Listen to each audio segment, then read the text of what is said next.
Today, we're going to talk about one of my favorite subjects in the world, fear. Now, the reason why it's so important is because of how damaging it is, and it's something we really need to talk about. Fear destroys destiny, fear destroys intimacy and relationships, and fear destroys the very fabric of society.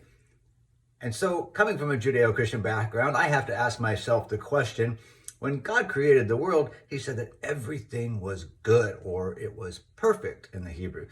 So where did this thing fear come from? Because it sure causes a lot of destruction in the world.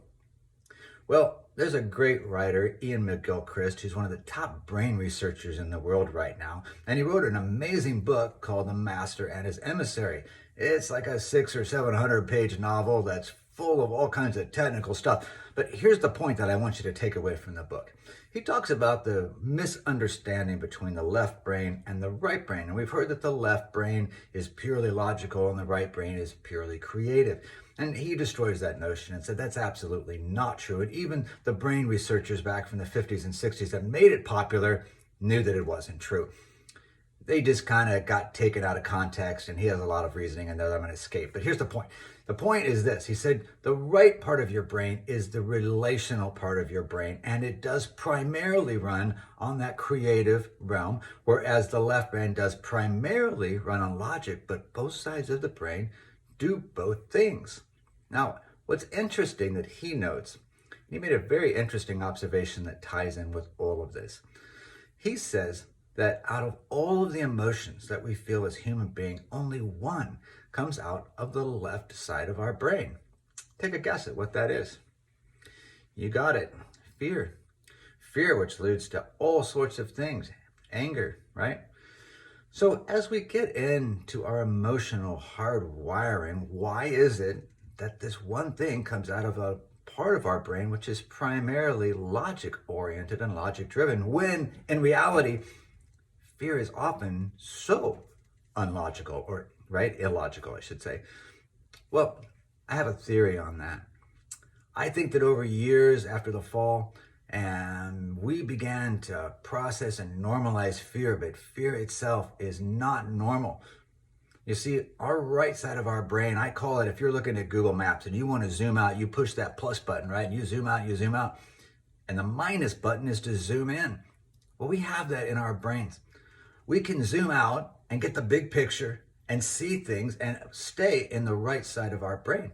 Or we can micro in and we're analytical, we're critical, we're judgmental, we're always, harping on little details and minute things.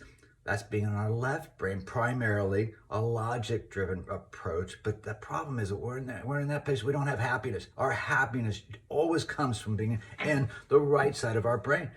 So what do we do with all of this knowledge? I'm going to tell you something. Fear has an acronym that had stuck with me for 30 years. It's called False Evidence Appears Real. You see, a lot of our fears are not based in reality. That's the crazy part about it. Coming out of the logic side of our brain, it's illogical. But you see, we've tricked ourselves into thinking that it's logic. We've tricked ourselves into thinking that it's real. So for instance, take a relationship.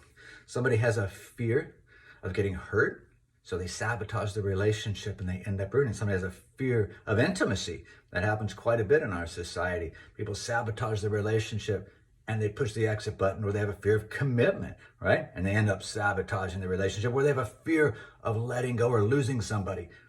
And you see, these fears come real to us. And we believe in our mind that there's danger in this other person, there's danger in this situation. In reality, the only danger is in the fact that we're not responding in the right way in faith.